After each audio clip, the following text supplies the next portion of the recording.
मार्च एंडला बाजार समित्या बंद झाल्यानंतर आज 2 एप्रिल रोजी नाशिक जिल्ह्यातील बाजार समित्या पुन्हा सुरू झाल्या। लासलगाव बाजार समितीमध्ये आज शेतकऱ्यांच्या उन्हाळी कांद्याला सरासरी 1200 रुपये प्रति क्विंटल इतका कमी दर मिळाला आहे। कांद्याचा उत्पादन खर्च हा 2,500 ते 3,000 रुपये प्रति क्विंटल इतका येत असताना शेतकऱ्यांच्या कांद्याला उत्पादन खर्चापेक्षा निम्मा दर मिळून शेतकऱ्यांचं प्रति क्विंटल किमान 1,500 रुपयाचं नुकसान होत आहे। केंद्र सरकारने 22 मार्च रोजी कांद्याचं 20% निर्यात शुल्क रद्द केलं। त्याची अंमलबजावणी काल 1 एप्रिलपासून सुरू झाली, परंतु कांद्याची हे निर्यात शुल्क हटवण्यासाठी केंद्र सरकारने किमान 3 ते 4 महिन्याची दिरंगाई केली आणि त्यातून शेतकऱ्यांच्या ह्या कांदा दर घसरणीचा मोठा विषय झालेला आहे।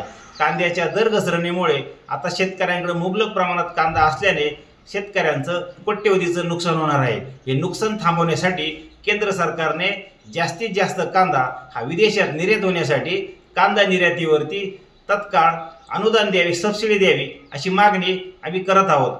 असं जर केंद्र सरकारने केलं नाही आणि कांद्याचे दर वाढले नाही तर येणाऱ्या काळामध्ये संपूर्ण महाराष्ट्रभरामध्ये, देशभरामध्ये तीव्र स्वरूपाचे आंदोलन केले जातील। याची नोंद केंद्र सरकारने घ्यावी, राज्य सरकारने घ्यावी असा इशारा महाराष्ट्र राज्य कांदा उत्पादक शेतकरी संघटनेकडून आम्ही देत आहोत।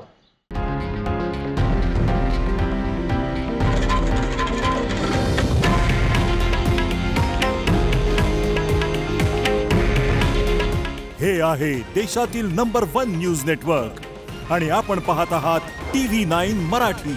काळजी तुमची, हित महाराष्ट्राचं।